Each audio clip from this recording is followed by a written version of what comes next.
CBSE के 12वीं के पेपर लीक मामले में कार्रवाई की मांग को लेकर आज 2 प्राइवेट स्कूलों के छात्र जिला सचिवालय पहुंचे, जिन्होंने सीटीएम को ज्ञापन सौंपकर पेपर लीक करने वालों के खिलाफ कार्रवाई की मांग की। स्कूल संचालक और छात्रों ने सीबीएसई के पेपर कराने के तरीके पर भी सवाल खड़े करते हुए कहा कि होनहार बच्चों के भविष्य के साथ खिलवाड़ किया जा रहा है।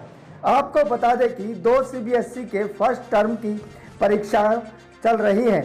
2 दिनों पहले केमिस्ट्री का पेपर हुआ था, जो पेपर परीक्षा के समय 1 घंटे पहले ही बच्चों के मोबाइल फोन पर आंसर की के साथ वायरल हो रहा था, जिसकी शिकायत भारतीय सीनियर सेकेंडरी स्कूल के निदेशक दीपक यादव ने सीबीएसई को मेल करके की थी, लेकिन ना कोई कार्रवाई की गई और ना ही कोई जवाब दिया गया। जिसके बाद आज रेवाड़ी के भारतीय स्कूल और सरस्वती विद्या स्कूल के 10वीं और 12वीं के छात्र जिला उपायुक्त को ज्ञापन सौंपने जिला सचिवालय पहुंचे, जहां नगराधीश को बच्चों ने ज्ञापन सौंपा। छात्रों का कहना है कि पेपर लीक कराना और चीटिंग करके पास कराना यह पढ़ने वाले छात्रों के भविष्य के साथ खिलवाड़ है, इसीलिए पेपर कराने की प्रणाली को सुधारा जाए। साथ ही लीक हुए केमिस्ट्री के पेपर को रद्द करके दोबारा कराया जाए, या फिर जो फाइनल टर्म्स का पेपर होगा केवल उसी के नंबर जोड़े जाए। वहीं बच्चों को मेहनत करके आगे बढ़ने का रास्ता दिखाने वाले गुरुजनों ने भी सीबीएसई की कार्यशैली पर भी सवाल खड़े किए, जिन्होंने कहा कि इस बार सीबीएसई ने जिन स्कूलों के बच्चे थे उन्हीं स्कूलों में एग्जाम सेंटर दे दिए और एग्जाम में उसी स्कूल के टीचर्स की ड्यूटी लगा दी। ऐसे में आप समझ सकते हैं कि अपने बच्चों को अच्छे नंबर दिलाने के लिए क्या कुछ किया जा सकता है। वहीं इस मामले में नगराधीश ने ज्ञापन सीबीएसई को भेजने और उचित कार्रवाई करने का आश्वासन दिया। ठीक है ना? हाँ दीपक जी, बच्चों को यहाँ जिला सचिवालय लेके पहुंचे, क्या है पूरा मामला? बच्चों का एक इश्यू है कि पेपर लीक हुए हैं। पेपर लीक के रिगार्डिंग न्यूज़ टाइम से बोर्ड को अवगत करवा दिया गया था, उसके बाद भी कोई एक्शन नहीं लिया गया। ना पेपर रद्द किए गए, ना ही कुछ दोबारा आश्वासन दिया गया कि पेपर दोबारा लिए जाएंगे। तो इसके रिगार्डिंग बच्चों में आक्रोश है। बच्चे इस चीज़ से थोड़ा प्रभावित हैं कि नकल करने वाले बच्चे ज़्यादा नंबर ले जाएंगे और हमारे जो मेहनत करने वाले बच्चे हैं उनके साथ गलत होने वाला है। तो इसके रिगार्डिंग बच्चे बोल रहे थे कि हमें जाना है, हम डीसी सर के पास एप्लीकेशन हम देने वाले हैं, इसके रिगार्डिंग ज्ञापन देंगे ताकि कुछ कार्रवाई की जाए। या तो जिन्होंने नकल करवाई है या पेपर लीक किया है उनके खिलाफ कड़ी कार्रवाई की जाए। सीबीएसई को ये करना चाहिए कि दोबारा से पेपर करवाएं, या फिर टर्म 1 का कोई वैल्यू बचा नहीं है तो टर्म 2 को ही काउंट किया जाए। फिर ये हमारा मेन मुद्दा है। ठीक है, आपने शिकायत तुरंत कर दी थी? बिल्कुल, हमने तभी तुरंत 10:30 बजे ही 1 घंटे पहले ही बोर्ड को अवगत करवा दिया गया था इस चीज़ के रिगार्डिंग।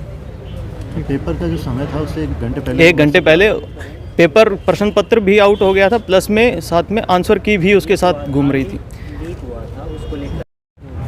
इससे क्या है कि जिन बच्चों ने पूरे लॉकडाउन और उसके बाद भी जो काम किया है, बहुत हार्डवर्क किया है, तो बहुत बुरा असर पड़ेगा।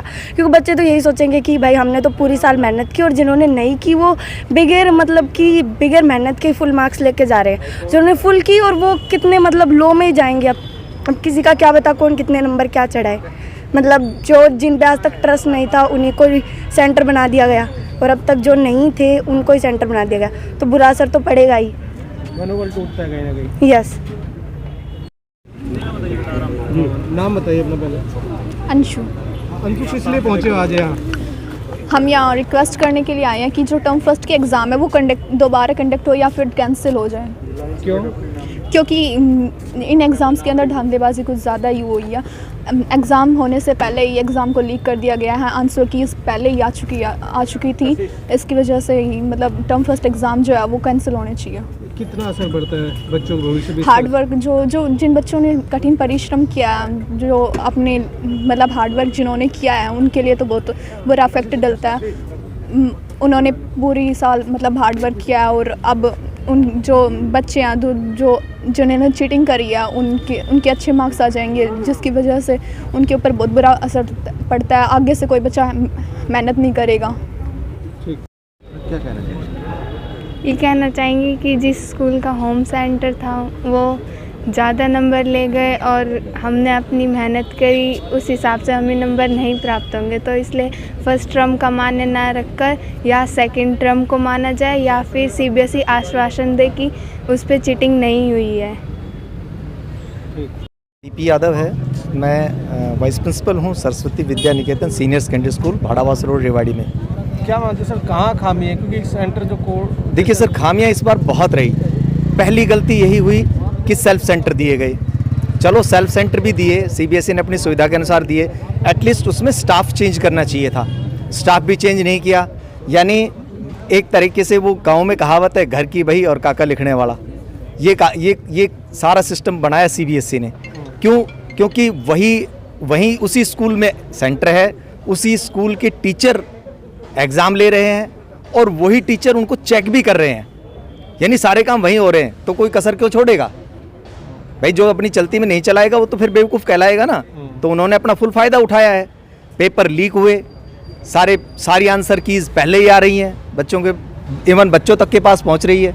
अब इसमें जो ईमानदारी बरत रहा है वो पिछड़ गया, और जो भी बेईमान थे वो अपने बाजी मार ले गए, उन्होंने मेहनत नहीं की। अब सीटीएम को ज्ञापन दिया, आपने क्या कुछ डिमांड रखी और क्या कुछ भरोसा दिलाया?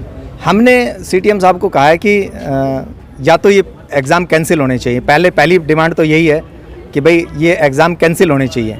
अगर कैंसिल नहीं करते हैं तो एटलीस्ट जो हमारी सेकंड टर्म है उसी के अनुसार मार्क्स दे दिए जाए बच्चों को, इन पेपरों के मार्क्स नहीं ऐड किए जाएं।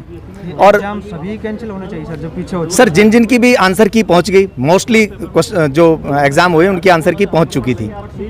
और उसके अलावा जिन लोगों ने ये काम किया है, लीक किया है पेपर, उनके खिलाफ कड़ी कार्रवाई होनी चाहिए। उनको ब्लैक लिस्टेड किया जाए, इन फ्यूचर उनको सेंटर नहीं मिलने चाहिए कभी भी। और उनके जो व्यक्ति इसके काम के लिए रिस्पॉन्सिबल है, उस व्यक्ति को कड़ी से कड़ी सज़ा मिलनी चाहिए। अब अभी कितने पेपर बाकी है, और अब क्या ये एक पेपर ही लिख हुआ है, उसके अलावा भी नहीं, उसके अलावा भी पहले भी पेपर के आंसर की पहुंच चुकी थी। दोनों के 10वीं 12वीं दोनों? हाँ, दोनों में। अभी 12th का केमिस्ट्री का था कल, उसके भी आंसर की क्वेश्चन पेपर सब बच्चों के पास पहले पहुंच गए। अभी बच रहे हैं, एक आज का है हिंदी का, और उसके बाद एक बायोलॉजी का बचा हुआ है और एक हिस्ट्री का बचा हुआ है। ये एग्ज़ाम में भी बचे हुए हैं। चीटिंग हो रही है कहीं ना कहीं, बच्चों के भविष्य के साथ तो खिलवाड़ हो ही रहा है। ये जो भी है, हम इसकी इंक्वायरी करा के जो भी दोषी होंगे उनके खिलाफ कार्रवाई करेंगे, और बच्चों का जो मेमोरेंडम आया है इसको हम सीबीएसई को फॉरवर्ड करवा देंगे उचित कार्रवाई हेतु।